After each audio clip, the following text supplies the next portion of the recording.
Izinkan Bapak Ibu saya untuk share screen supaya kita mudah memahami apa yang bisa kita lakukan bersama-sama dalam mengembangkan series.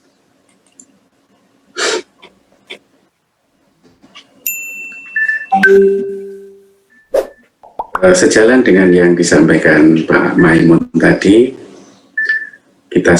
saya saling melengkapi, kita saling kolaborasi, kita wujudkan bersama-sama bagaimana series itu nanti bisa terwujud. Dalam konteks ini, saya mengambil judul Mudahnya Menulis Series.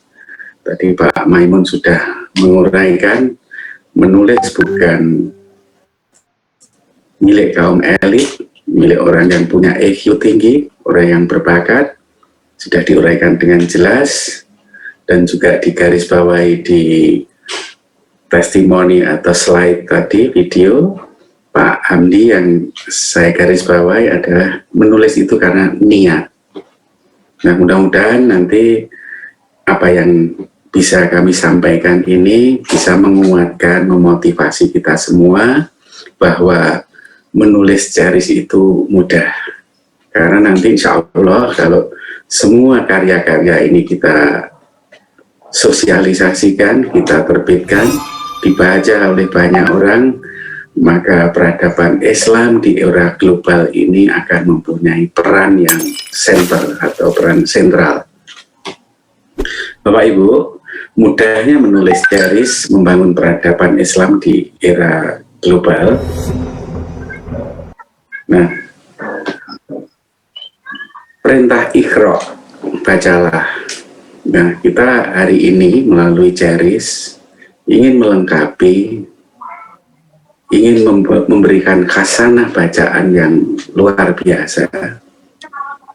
Saya yakin Bapak Ibu, semua kita di sini pendidik PAI akan mudah untuk menulis melalui BIMTEK ini.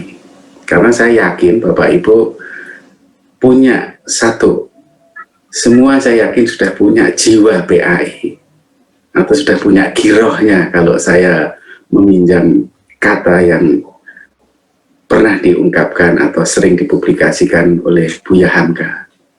Giroh atau nyawa atau rohnya, insya Allah kita semua sudah punya roh atau giroh tentang PAI, khususnya adalah agama Islam. Satu, itu adalah modal yang kuat bagi kita untuk menulis.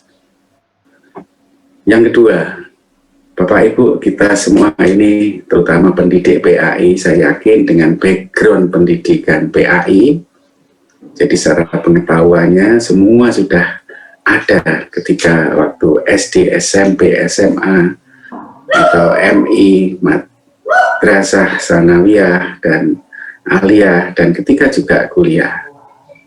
Banyak sekali penjelasan, banyak sekali uraian tentang keilmuan PAI di sana. Terus kemudian yang ketiga, sehari-hari Bapak Ibu telah mengamalkan, menyampaikan ilmu itu pada siswa sebagai prakteknya. Jadi dengan tiga dasar ini, punya roh, punya giroh tentang Islam, punya background pendidikan yang kuat tentang Islam, dan punya pengalaman praktik tentang Islam. Nah, saya kira ini sudah merupakan modal yang cukup luar biasa bagaimana nanti di pikiran, di otak kita ini dituangkan. Nah, di sana ada salah satu yang saya sitir adalah ikatlah ilmu dengan menulisnya. Nah, saya pikir dengan latar belakang yang demikian kuat tentang keislaman ini, tinggal kita mengikatnya dalam bentuk tulisan. Nah, bagaimana itu nanti tulisan itu bisa kita sebarkan, bisa kita informasikan. Nah, monggo Bapak Ibu, keraguan yang kita miliki, aku kira iso apa-apa, hilangkan itu semua Bapak Ibu. Tiga dasar pondasi. Dan ketahuilah, di luar sana banyak orang yang tidak mempunyai giroh Islam atau rendah giroh Islamnya, tidak punya background pengetahuan PAI, dan sehari-hari tidak mendidik atau mempraktekkan PAI ke siswanya. Mereka banyak sekali. Nah, mari kita isi jiwa-jiwa yang kosong, jiwa-jiwa yang Islamnya belum kuat itu. Nah, monggo nanti Bapak Ibu, kita akan mencoba menggabungkan. Bapak Ibu mudah mencari sumber pengetahuannya, monggo tuliskan. Kemudahan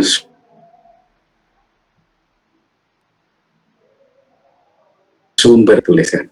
Insya Allah nanti Rumah Literasi Telaga Ilmu, insya Allah kami diberi kemudahan untuk menerbitkan buku. Insya Allah kami sudah menemani, mendampingi penerbitan literasi ini lebih dari 1000 judul, dan nanti insya Allah kami siap untuk mewujudkan bersama-sama 10.000 penulis, kita wujudkan dalam bentuk buku. Nah, monggo, kemudahan ini kita gabungkan.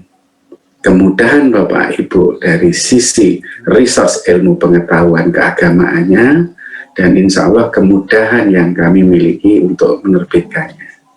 Sehingga Iqra, bacalah, Charis akan melengkapi, akan menjadi bacaan yang luar biasa. Kita hujanin buku-buku tentang keagamaan. Kita hujani buku-buku yang mempunyai dasar-dasar tentang keagamaan.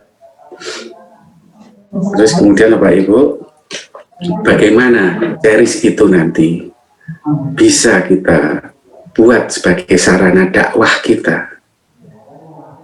Ilmu pengetahuan tadi kita tulis, kita jadikan bahan dakwah kita. Dan insya Allah kalau sudah nanti menjadi buku, dakwah itu kita tidak harus dakwah langsung. Ketika buku sudah menjadi tulisan, itu akan dibaca kapanpun, dimanapun, siapapun. Ulama-ulama besar yang sudah mendahului kita, sampai hari ini ilmunya, tulisannya, itu masih kita baca, masih kita siarkan. Seperti tadi di awal saya menyitir kata giroh yang ditekankan, dipopulerkan oleh Buya Hamka. Beliau sudah tiada, tapi kata-kata itu masih memaknai kepada saya pribadi dan mudah-mudahan pada kita semua. Imam Ghazali, Habibie yang dicontohkan Pak Maimun tadi, itu terus saja karyanya masih dibaca. Nah, mudah-mudahan Bapak Ibu, apa yang ada di pikiran kita, mari kita tuangkan, kita tuliskan sebagai sarana dakwah kita nanti.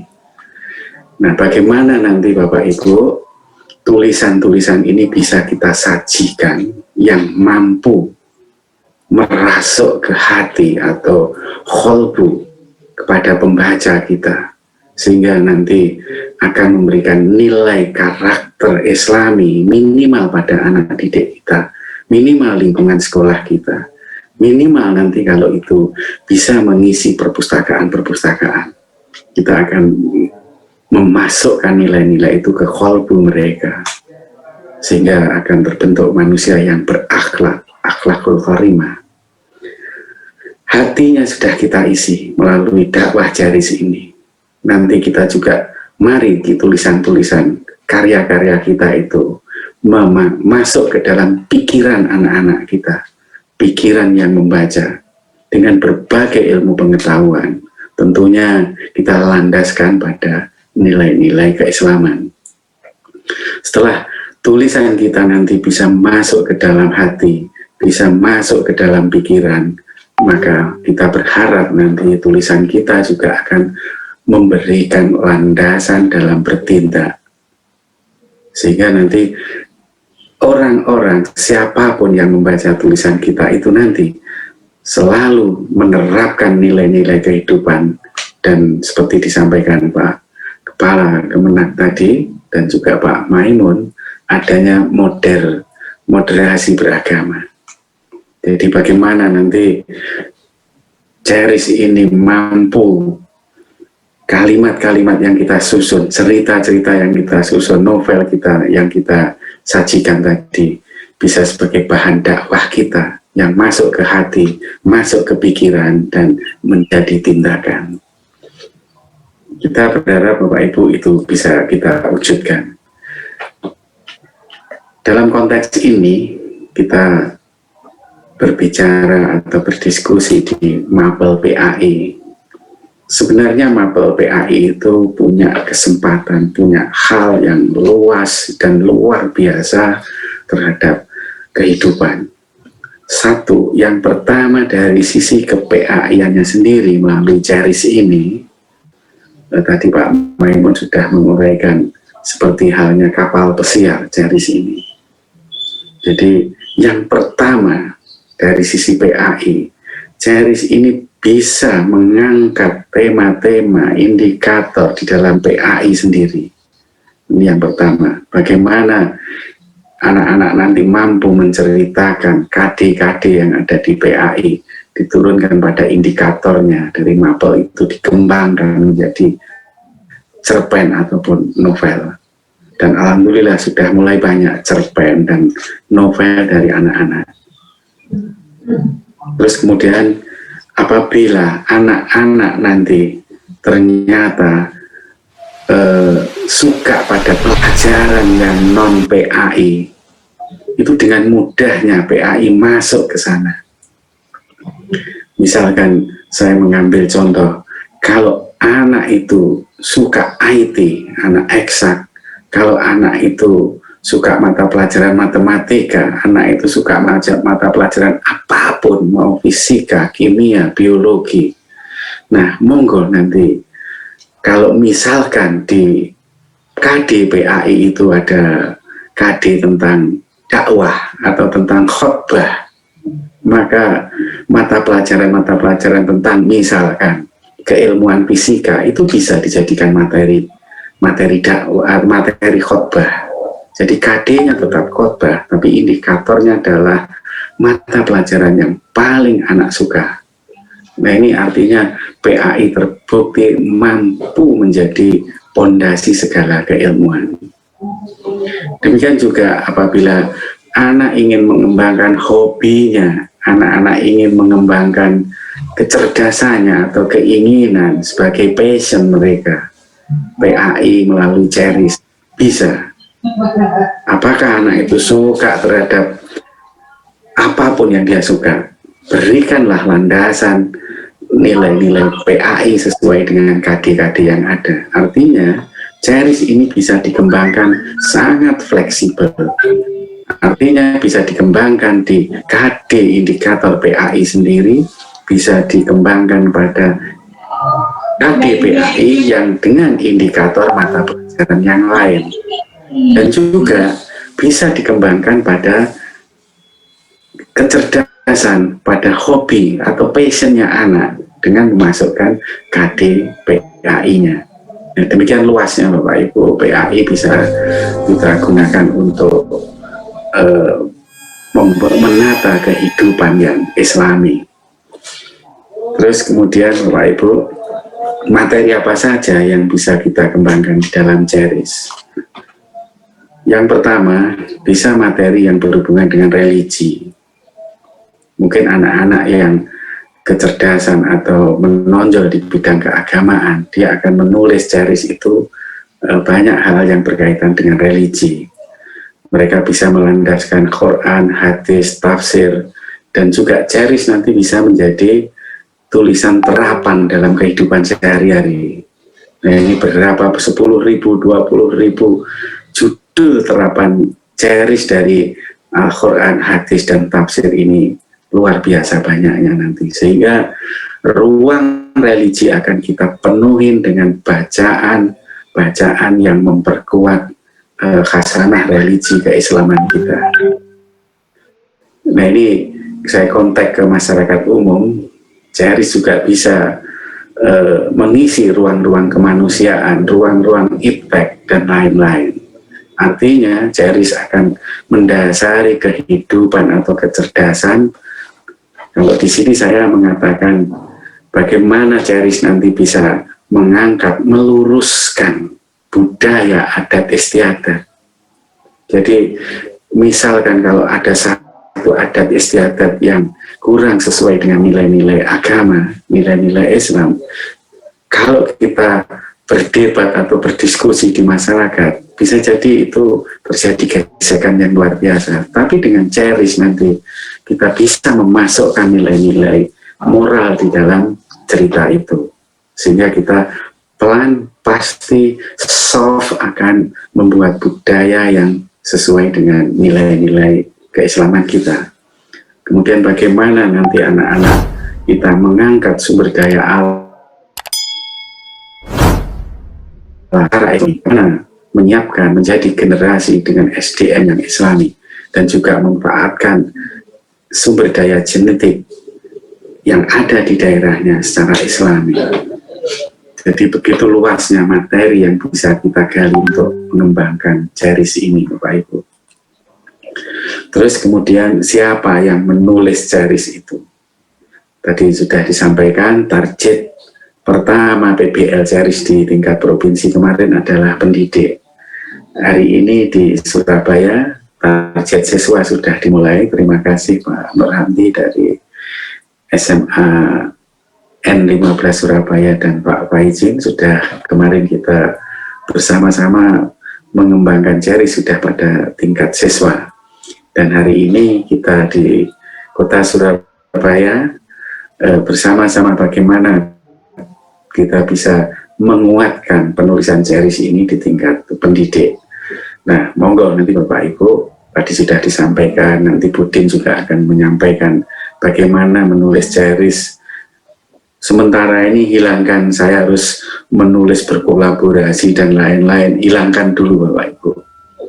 Karena tadi Pak Maimun menggambarkan pantai, ada lautnya, ada tong sampahnya, ada kafenya, ada bannernya. Itu saya membayangkan kalau Bapak Ibu mengangkat tentang hal yang terdekat dengan diri sendiri. Misalkan tadi Pak Maimun mengatakan tentang pacaran yang islami, atau masa kuliah, atau masa anak-anak, atau masa jadi pendidik. Monggo itu tulis cerpen.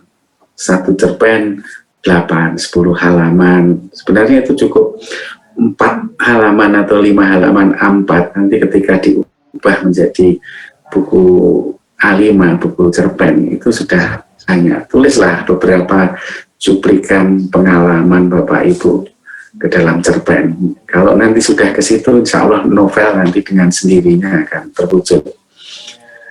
Sehingga nanti kalau menjadi karya tunggal, kita di diskusi kita itu bisa menjadi karya tingkat provinsi kalau kita menyebutnya. Bahkan kita berani menyebut itu tingkat nasional. Monggo nanti melalui BIMTEK ini dengan Bu Din dan Pak Nurhamdi, Ibu Lulu dan Bu Musaizana yang sudah menulis Ceris, nanti bersama-sama kita kembangkan. Nah, bagaimana nanti untuk siswa? Siswa kita yakin banyak nanti yang mampu menulis tunggal. Apakah nanti cerpen tentang mereka?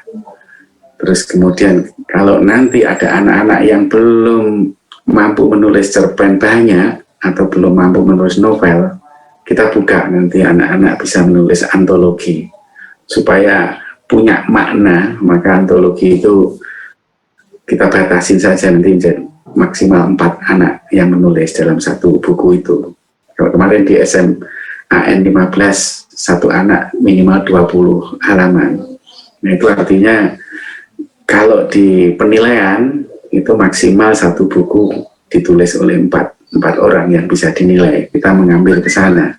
Nah, kalau penulisan 2-4 kita menyebutnya, mengklasifikasinya itu tulisan tingkat kabupaten atau kota.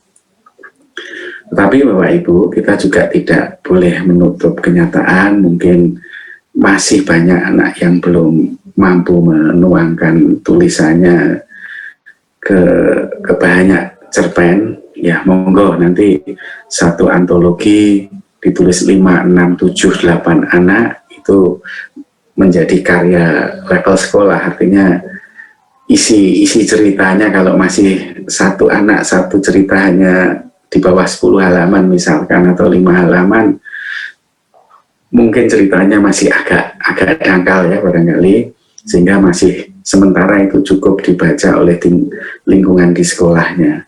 Tapi kalau sudah mampu menulis 20 halaman, saya pikir anak-anak sudah mampu menggali pikirannya sehingga nanti masuk ke karya antologi 2-4 ini. Terus kemudian Bapak Ibu, naskah ceris. Nah, supaya naskah ceris ini betul-betul mempunyai kualitas dan betul-betul terjaga isinya dan juga terjaga kebahasaannya, maka nanti penulis ini kalau 1, kalau 4 biasanya atau 2 atau 3 atau 4 kita nyebutnya ada penulis utama.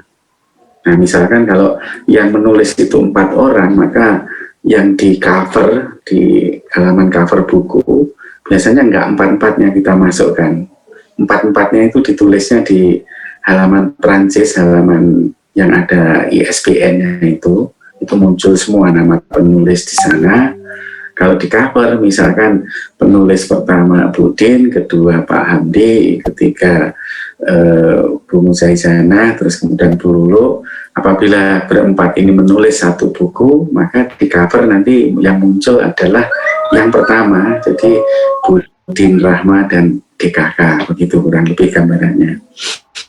Terus kemudian Bapak Ibu, apabila tulisan itu sudah jadi, monggo nanti ada editornya yang mengedit dari sisi kebahasaannya, atau nanti bisa mengikuti PUEBI, Pedoman Umum Ejaan Bahasa Indonesia. Jadi PUEBI atau Pedoman Umum Ejaan Bahasa Indonesia ini dulu kita menyebutnya EYD, ejaan yang disempurnakan.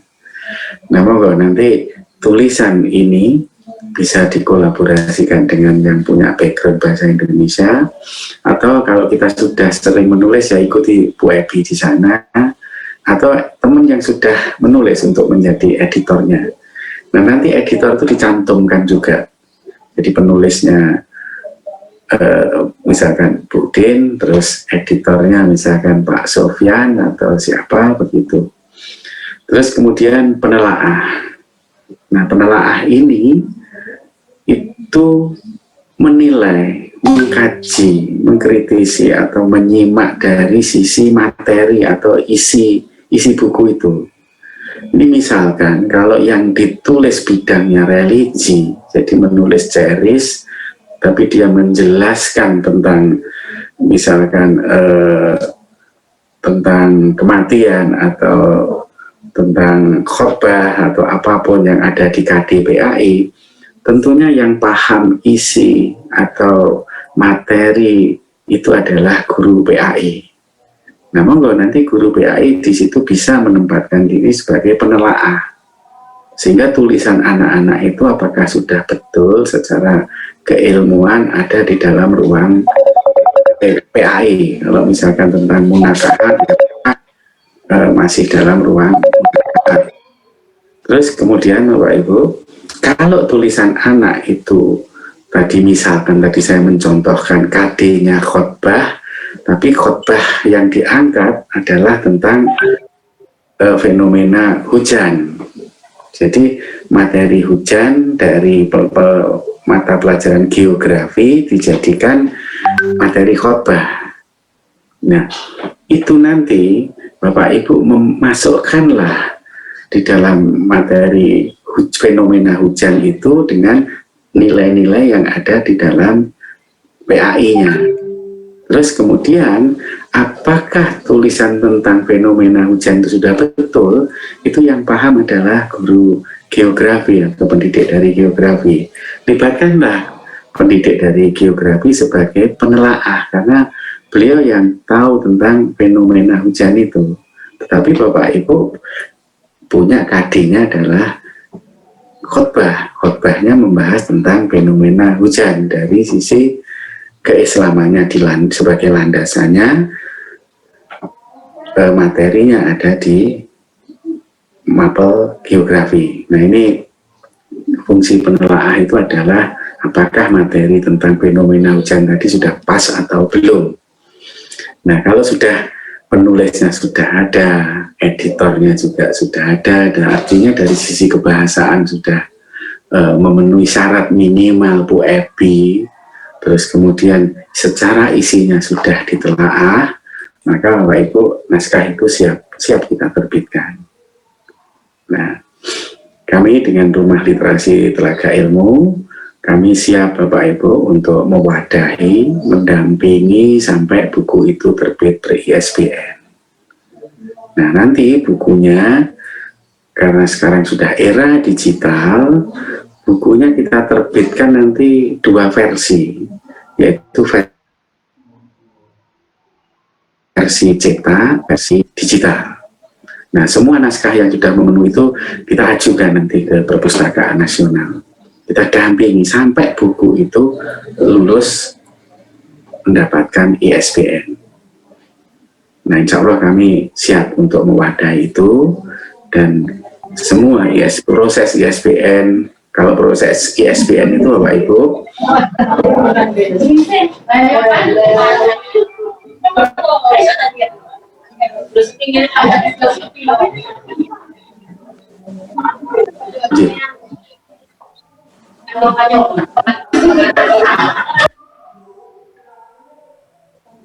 mohon maaf ada noise.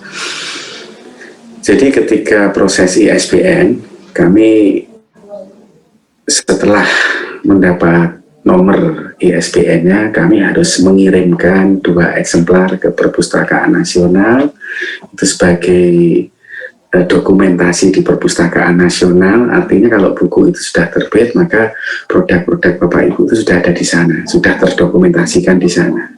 Itu nanti menjadi tanggung jawab kami untuk memenuhi persyaratan-persyaratan sampai pada bukti terbit istilahnya untuk disimpan di Perpustakaan Nasional, baik versi cetak maupun versi digitalnya. Jadi insya Allah sudah aman, tulisan karya Bapak Ibu sudah terdokumentasi di Perpustakaan Nasional.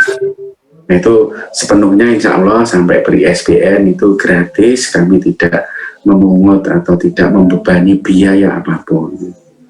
Terus kita berdoa kalau sudah bukunya ber-ISBN, sudah ada di Perpustakaan Nasional, itu sudah bisa diakses oleh siapapun. Tetapi tidak disajikan dalam yang bisa dibaca, tapi didokumentasikan, tapi data itu sudah bisa diakses oleh siapapun, karena ISBN ini bisa, artinya International Standard Book Numbers. Ini nomor buku secara internasional, maka diakses dari manapun juga bisa.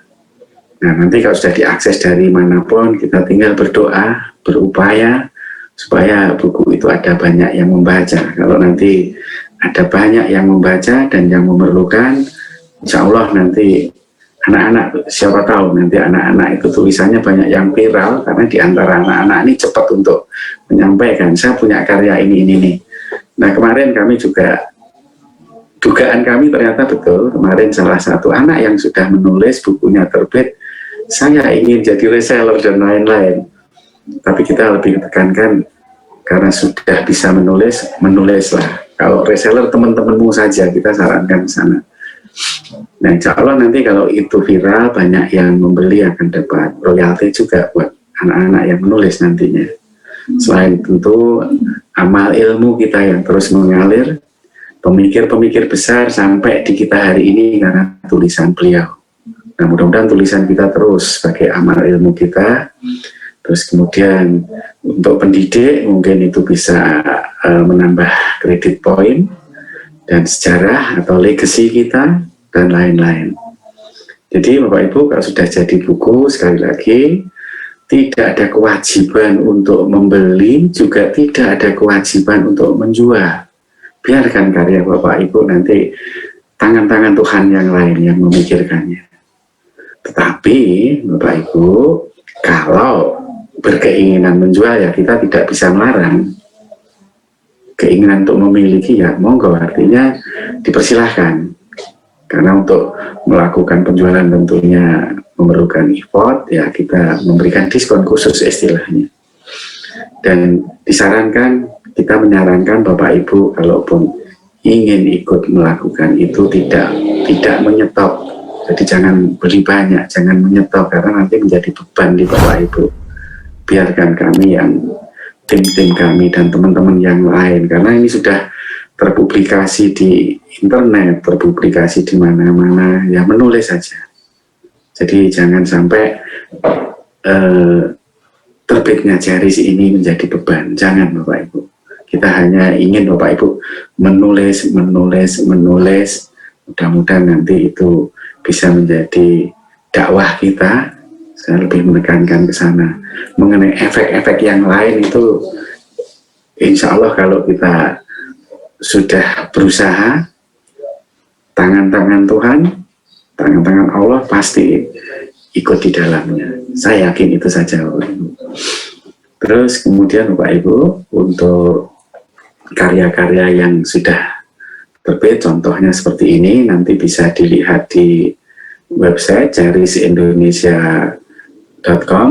Ini contoh-contoh karya, ini karya dari kota Surabaya, ada karya Bu Muzaizana, Merayu Sang Kolek, ada karya Bu Lulu, Diare Lutfia, ada karya Bu Budin, Terkasih, karya Pak Nur Hamdi, Badai di Ujung Pulau. Saya menyebutnya Pak Nur Hamdi, saya masih ingat selalu, beliaulah brandingnya adalah Munakahat. Mudah-mudahan nanti Pak Nur Hamdi bisa menulis banyak tentang Ceris terkait Munakahat, supaya ada pedoman khusus begitu, menyampaikan Munakahat dengan cerita yang enteng, cerita yang enak. Nah, monggo Bapak Ibu yang lain nanti bisa menulis Munakahat itu 100.000 judul pun tidak ada masalah, karena satu judul kalau kita buku Ceris, buku cerita, nanti angle, sudut pandangnya berbeda-beda. Jadi tidak terbatas untuk judul sama boleh. Nanti di Perpustakaan Nasional itu biasanya ceknya gini, kalau judulnya sama, maka dicek lagi adalah penulisnya sama atau tidak. Nah, kalau berbeda nanti terus bisa lanjut. Kalau judulnya sama, penulisnya sama, nanti biasanya stop.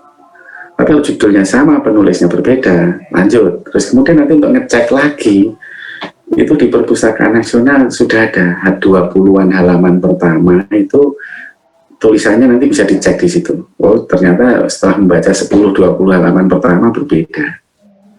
Nah, jadi jangan khawatir, jangan ragu, tulis saja, judul sama, tidak ada masalah, pasti sudut pandangnya berbeda. Mungkin Pak Nur Hamdi ketika mengangkat Munakahat, itu pelakunya 3 orang. Mungkin Pak Ibnu mengangkatnya pelakunya 5 orang. Mungkin setting backgroundnya berbeda. Jadi terus saja berkarya, tidak usah ragu selama karya jenengan adalah karya sendiri. Mungkin ada yang takut karena apa itu plagiat dan lain-lain. Tidak usah ragu Bapak Ibu, kalau kita yang menuliskannya dari pikiran kita, itu saya yakin bukan plagiat. Yang namanya plagiat itu sebenarnya menulis yang letterlek apa adanya, pelek, tidak ada perubahan, itu disebut plagiat. Nah, di ujung plagiat lawannya adalah ide baru atau penulisan baru. Nah, jadi kita jangan terjebak oleh kata-kata plagiat dan seakan-akan hanya ada 2, plagiat dan menulis sendiri. Padahal sejatinya di antara plagiat dan menulis ide baru itu 90, belum ada penelitiannya, kalau saya membaca mengatakan ya 99% itu di antara plagiat dan ide baru. Jadi Nggak tahu kalau saya mengulang dulu pernah saya sampaikan. Yang menemukan lampu itu ya hanya Thomas Alva Edison. Sampai hari ini 200 atau 300 tahun kemudian ya belum ada yang menemukan lampu. Tetapi lampu berkembang banyak, lampu LED, lampu neon, lampu ini. Semua itu sebenarnya mereka bukan plagiat, tapi penemu barunya hanya Thomas Alva Edison. Nah, yang berkembang adalah di antara itu. Nah, di antara itu apa? Kalau saya nyebutnya ada 3M. Merangkum, merangkai, mengembangkan. Nah, apabila ini kita bahasakan dengan bahasa kita, itu sah, itu namanya paraprase. Jadi paraprase itu bisa merangkum. Jadi ilmu tentang lampu itu dirangkum, kemudian jadi lampu itu, terus kemudian ada yang merangkai, kemudian ada yang mengembangkan. Nah, jadi sebenarnya keilmuan yang berkembang itu saya menyebutnya apakah semiliar satu atau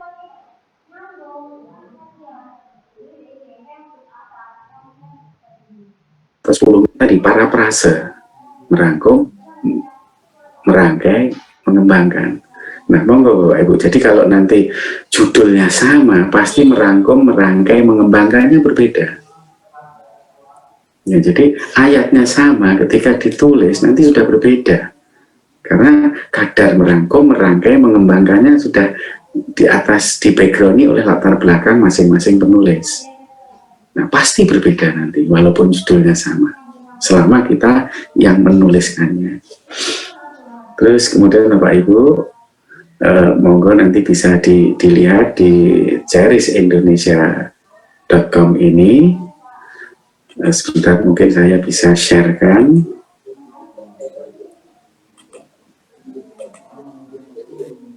Nah, ini contoh-contoh beberapa buku yang ada di website cherisindonesia.com. Ini masih mayoritas karya pendidik, alumni BPL Ceris 1. Nanti mudah-mudahan ini bisa menginspirasi kita semua. Nah, ini coba saya tampilkan yang karya siswanya.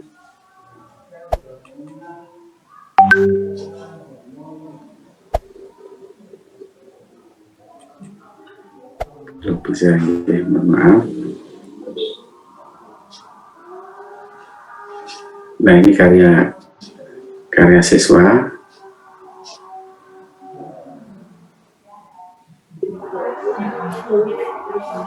Ini ada Good Boy, ini karya siswa dari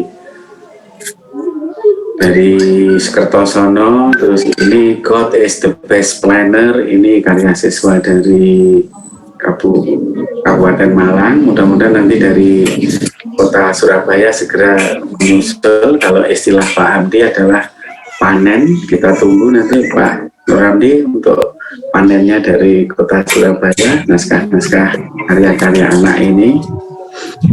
Terus kemudian Bapak Ibu, monggo nanti ketika ingin menuliskan Ceris supaya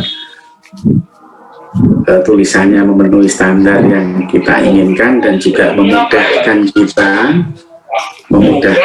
kita untuk meng-ISBN-kan, monggo nanti karya-karya itu Bapak Ibu bisa ikuti standar penulisan ini.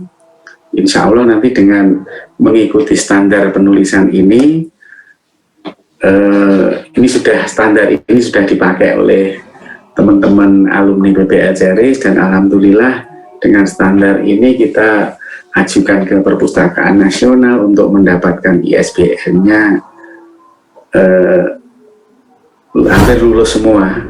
Nah, monggo nanti ikuti standar-standar ini, dan nanti akan kami share semua yang ada, ketentuan-ketentuan menulisnya ada di sini, Bapak Ibu. Monggo nanti ikuti ini. Terus kemudian kami berharap Bapak Ibu, Surabaya sebagai ibu kotanya Jawa Timur, kami berharap dari Surabaya ini bisa menjadi barometer Ceris Jawa Timur. Karena saya yakin dengan kota besar ibu kotanya Jawa Timur, SDM-nya pasti di atas rata-rata dari kabupaten kota yang lain. Ini dugaan, tetapi insya Allah betul. Nah, demikian juga dengan siswa-siswanya, pasti tingkatannya juga grade penguasaan keilmuan dan ininya juga lebih tinggi, sarana pendukungnya juga lebih lengkap. Nah, kalau nanti Jawa Timur dimotori oleh Surabaya, Surabaya bisa menjadi barometernya, insya Allah nanti bersama-sama kita se-Jawa Timur akan menginduk ke Surabaya, karena Ceris ini yang fokus saya belum menemui di daerah lain. Ini di Jawa Timur yang berkembang, di Surabaya yang pesat, sehingga nanti ada kemungkinan Ceris ini yang tadi penuh dengan syarat dengan nilai-nilai keislaman tadi bisa menjadi kegiatan dakwah kita, karena tulisan-tulisan yang kita terbitkan sebagai sarana wahana untuk dakwah dengan jumlah yang luar biasa, insya Allah diikuti kualitas, nanti akan menjadi pusat pendakwah Indonesia tentunya. Dan sebagai negara Islam terbesar di dunia, dan Jawa Timur, Bapak Ibu, itu lebih besar penduduknya, lebih banyak penduduknya dibanding dengan Malaysia, ditambah Singapura, ditambah Brunei, itu penduduknya masih lebih besar Jawa Timur. Jadi Indonesia yang tadi sudah ke Jawa Timur, tentunya Islam ya di kita sebenarnya. Mampukah kita berbuat itu? Bismillah, saya yakin bisa. Demikian Bapak Ibu yang bisa kami sampaikan. Ini portofolio saya sehari-hari sebagai pegiat literasi. Mudah-mudahan apa yang kami sampaikan berkenan dan bisa menggugah, bisa bersama-sama kita mewujudkan dakwah kita melalui Ceris, menyebarkan ilmu agama, menyebarkan ilmu pengetahuan yang dilandaskan pada nilai-nilai agama, tentunya agama Islam. Dan dengan Ceris, sesuai dengan disampaikan Bapak Kepala Kemenak tadi, Pak Maimun tadi, mari kita hasilkan Ceris yang bermuatan, yang melandaskan pada nilai-nilai Islam, dan ujungnya dalam kehidupan bisa menghormati, menghargai agama yang lain. Atau tadi di awal disampaikan, Ceris mampu menjadi moderasi beragama nanti. Contoh moderasi beragama dari Ceris.